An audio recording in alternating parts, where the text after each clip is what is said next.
Start rolling. தமிழக முதல்வர் திரு மு க ஸ்டாலின் அவர்களை பொம்மை முதல்வர் என்று அழைக்கிறார்கள். ஏன் அவர் அப்படி பொம்மை முதல்வர் என்று அழைக்கிறார்கள்? சென்னை மாநகராட்சியில் துப்புரவு தொழிலாளிகள் ரிப்பன் மாளிகை வாசலில் 2000 தொழிலாளர்கள் அமர்ந்து போராட்டத்தை தொடங்கினார்கள். கண்டுக்கவே இல்லை அரசு. பெண்கள், பெரும்பாலும் பெண்கள் துப்புரவு தொழிலாளிகள். இந்த மாநகராட்சி கட்டணம் இதுக்கு உள்ளே இருக்கக்கூடிய இந்த கழிவறையை பெண்கள் பயன்படுத்தி இருந்தால் அதுக்கு கூட விட மாட்டேங்கிறாங்க.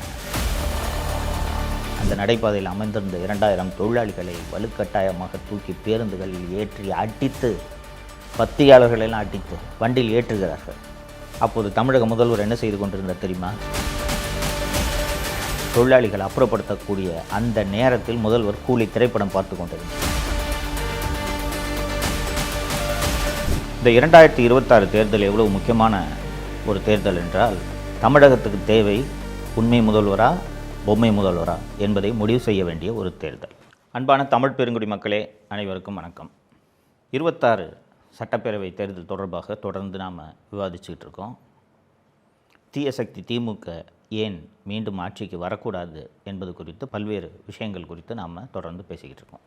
தமிழக முதல்வர் திரு மு க ஸ்டாலின் அவர்களை பொம்மை முதல்வர் என்று அழைக்கிறார்கள் அப்படின்ட்டு நான் பலமுறை குறிப்பிட்டிருக்கேன். எதிர்க்கட்சி தலைவர் திரு பழனிசாமி உட்பட பலரும் மு க ஸ்டாலினை பொம்மை முதல்வர் என்று தொடர்ந்து அழைத்து வந்திருக்கிறார்கள், விமர்சனம் செய்கிறார்கள். ஏன் அவர் அப்படி பொம்மை முதல்வர் என்று அழைக்கிறார்கள்? இந்த 2026 தேர்தல் எவ்வளவு முக்கியமான ஒரு தேர்தல் என்றால், தமிழகத்துக்கு தேவை உண்மை முதல்வரா பொம்மை முதல்வரா என்பதை முடிவு செய்ய வேண்டிய ஒரு தேர்தல். கடந்த 5 ஆண்டுகளில் நடந்த சம்பவங்களை எல்லாம் நினைவுபடுத்தி பார்க்கணும். அந்த சம்பவங்கள் எப்படிப்பட்ட அவலமான ஆட்சியை திமுக கொடுத்து வந்திருக்கிறது, மீண்டும் அந்த அவலம் தொடர்ந்துவிடக்கூடாது என்பதை வாக்களிக்கும் தினத்தில் தமிழக வாக்காளர் பெருமக்கள் அத்தனை பேரும் நினைவில் வைக்க வேண்டும் என்பதற்காகத்தான் தொடர்ந்து பல்வேறு விஷயங்களை நாம் விவாதிச்சுக்கிட்டு இருக்கோம், இல்லைங்களா? கடந்த ஆண்டு ஆகஸ்ட் மாதம் சென்னையில் ஒரு மிக முக்கியமான ஒரு போராட்டம் நடைபெற்றது. ஒட்டுமொத்த தமிழகத்தின் கவனத்தை ஈர்த்த போராட்டம். அந்த போராட்டம் என்ன போராட்டம்னு கேட்டிங்கன்னா, சென்னை மாநகராட்சியில் பணியாற்றி வரக்கூடிய துப்புரவு தொழிலாளிகள், 2 மண்டலங்களைச் சேர்ந்த துப்புரவு தொழிலாளிகள் தனியார் மயத்தை எதிர்த்தும் பணி நிரந்தரம் கோரியும் சென்னை மாநகராட்சி கட்டிடம் இருக்கக்கூடிய அந்த ரிப்பன் மாளிகை வாசலில் 2000 தொழிலாளர்கள் அமர்ந்து போராட்டத்தை தொடங்கினார்கள். ஆகஸ்ட் 1, 2025 அன்று இந்த போராட்டம் தொடங்குகிறது. எப்படி தொடங்குதுன்னா, காலையில் எப்பவும் போல் வேலைக்கு கையெழுத்து போடுறதுக்கு அவங்க போகிறாங்க. போகும்போது, நீங்கள் நாளையிலேருந்து மாநகராட்சி ஊழியர்கள், ஒப்பந்த ஊழியர்கள் கிடையாது, நீங்கள் ராம்கி என்ற தனியார் நிறுவனத்து ஊழியர்களாக நீங்கள் மாறிவிட்டீர்கள், இனிமேல் நீங்கள் தனியார் நிறுவன ஊழியர்கள் அப்படின்னு சொன்னோன்னே, என்னங்க திடீர்னு இப்படி பண்ணிகிட்ருக்கீங்க? பணி நிரந்தரம் தொடர்பான எங்களது வழக்கு உயர்நீதிமன்றத்தில் நிலுவையில் இருக்கிறது. உயர்நீதிமன்றம் இந்த பணி நிரந்தரம் தொடர்பாக அரசும் மாநகராட்சியும் விரைவில் முடிவெடுக்க வேண்டும் என்று தீர்ப்பு அளிக்கக்கூடிய சூழ்நிலையில் இந்த போராட்டம் இருந்து கொண்டிருக்கிறது, எங்கள் நிலைமை இருந்து கொண்டிருக்கிறது. இப்படி இருக்கும்போது திடீர்னு போய் நாளையிலேருந்து நீங்கள் தனியார் ஊழியர்கள்னு சொல்கிறீங்களே, இது என்னங்க நியாயம் அப்படின்னு கேட்கும்போது, அதெல்லாம் முடியாதுங்க, நாளிலேருந்து நீங்கள் தனியார் நிறுவனம், வேணுன்னா வேலைக்கு வேணுன்னா போ, இல்லைன்னா போகாத அப்படின்னு சொல்லிடுறாங்க. மாநகராட்சி ஊழியர்களுக்கு என்ன பண்ணுறதுன்னு தெரியல. துப்புரவு தொழிலாளிகள் அத்தனை பேரும், துப்புரவு தொழிலாளிகள்னால் எவ்வளவு விளிம்பு நிலை மக்கள், ஏழ்மை மக்கள்ன்றது உங்களுக்கு தெரியும்.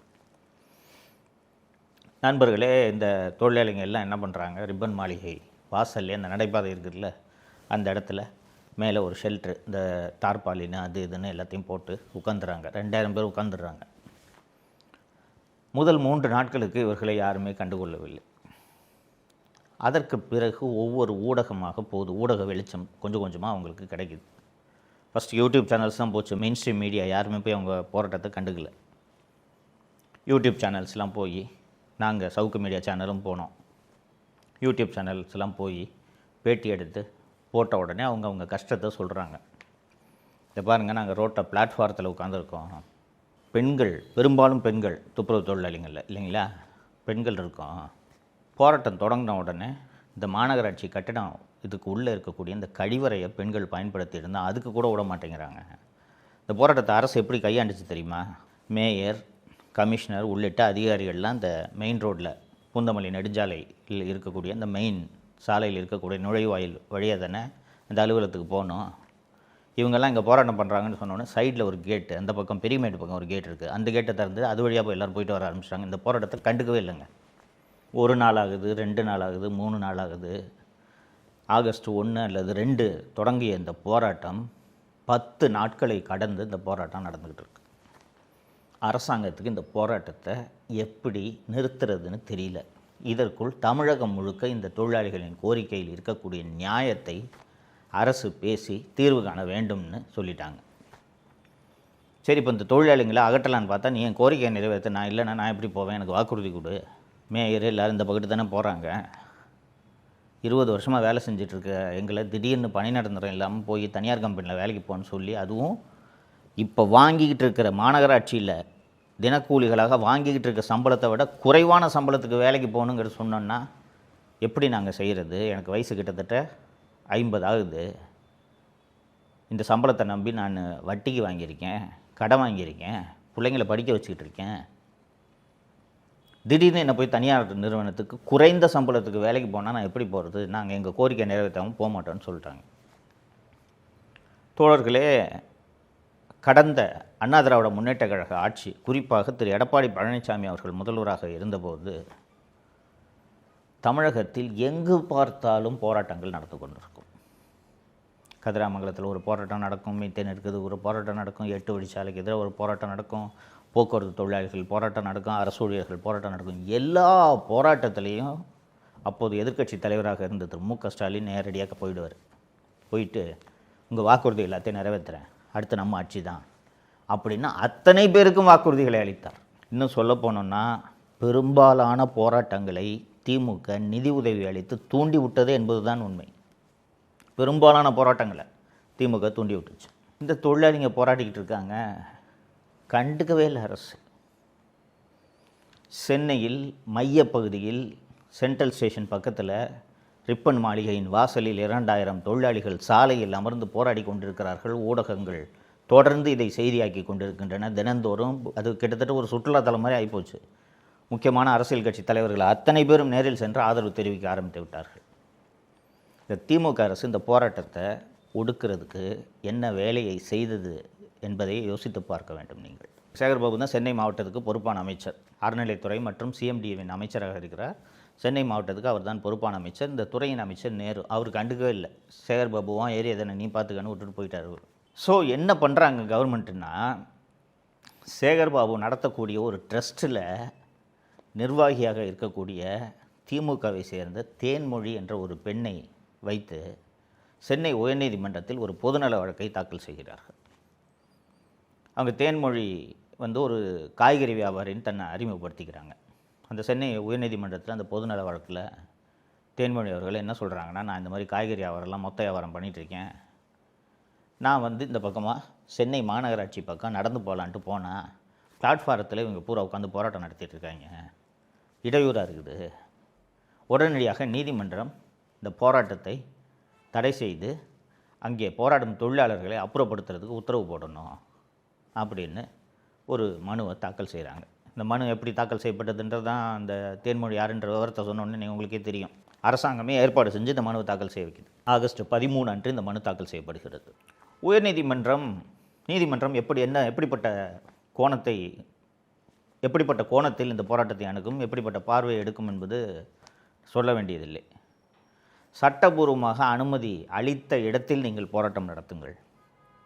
அனுமதி பெறாமல் போராட்டம் நடத்தினால் அவர்களை அப்புறப்படுத்த காவல்துறைக்கு அதிகாரம் இருக்கிறது அப்படின்னு நீதிமன்றம் ஒரு உத்தரவு போட்டிருக்கு. 13 அன்று மதியம் நீதிமன்றம் உத்தரவு வருது. மதியம் மாலை 4 மணி 5 மணிக்கெல்லாம் ஆயிரக்கணக்கில் காவல்துறையினர் குவிக்கப்படுகிறார்கள் அந்த இடத்துல. எல்லாருக்கும் தெரிஞ்சு போச்சு. பஸ்ஸெல்லாம் அரெஸ்ட் பண்ணி எல்லோரும் ஏற்றுறதுக்கு பஸ்ஸெல்லாம் கொண்டு வந்து நிறுத்துகிறாங்க. எல்லாருக்கும் தெரிஞ்சு போச்சு இன்றைக்கி போராட்டம் எப்படி நைட்டு லத்தி சார்ஜ் நடத்த போகிறாங்க அப்படின்னு.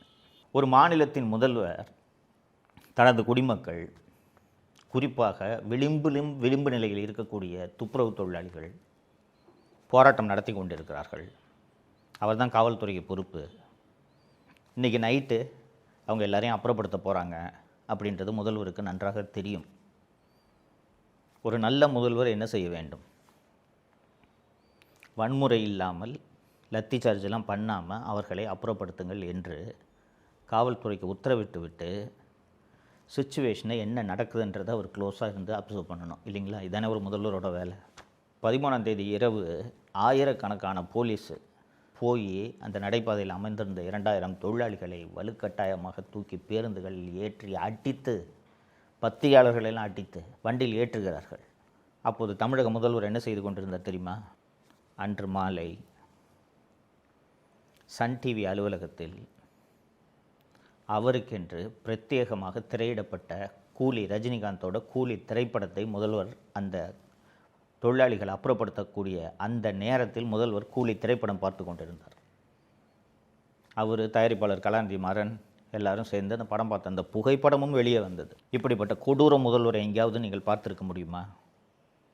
உங்களோட குடிமக்கள் தானே அவங்க, துப்புரவு தொழிலாளி தானே அவங்க கோரிக்கையில் நியாயமே இல்லாமல் கூட இருக்கலாங்க.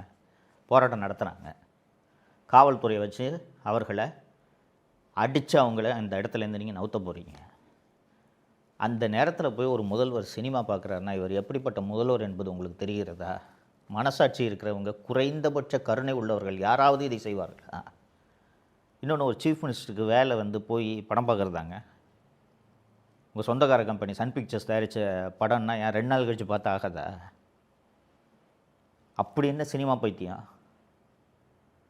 இதுதான் ஆட்சி நடத்தும் லட்சணமா? இது ஒரு நல்ல முதல்வருக்கு அழகா?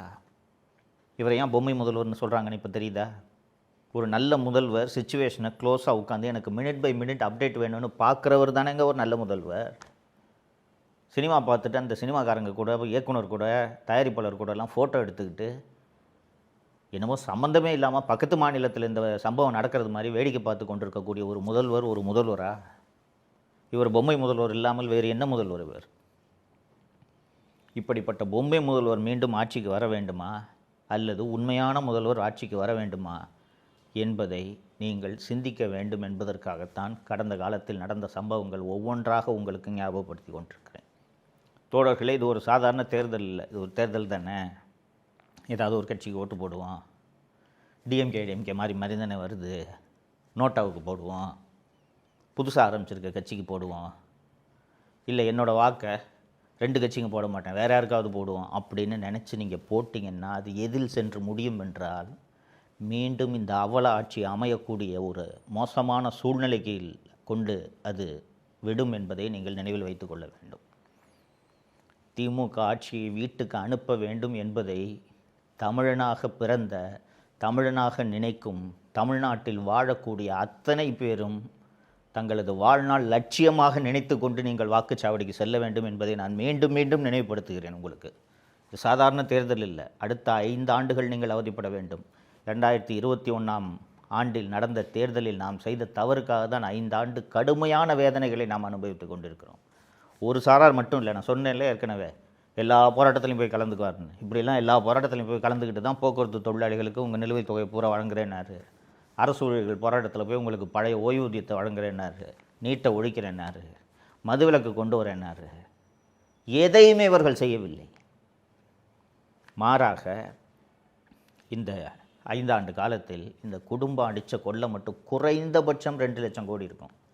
2022 திரு நிதியமைச்சராக இருந்த திரு பிடிஆர் தியாகராஜன் அவர்கள் பேசிய உரையாடல்லையே 2022 மகன் ஒரு 30,000 கோடி அடிச்சிட்டாரு, மருமகன் ஒரு 30,000 கோடி அடிச்சிட்டாரு. 2022 சொன்னார், ஞாபகம் வச்சுக்கோங்க. எப்படி 5 வருஷத்தில் குறைஞ்சது 2 லட்சம் கோடி அடிச்சிருப்பாங்க. மீண்டும் இந்த குடும்பம் கொள்ளையடிப்பதற்கு நீங்கள் வாக்களிக்க வேண்டுமா என்பதை யோசித்துவிட்டு மறக்காமல் வாக்களிக்க வேண்டும். இதுதான் உங்களுக்கு நான் வைக்கக்கூடிய கோரிக்கை. நன்றி. தமிழகத்தை காப்போம்.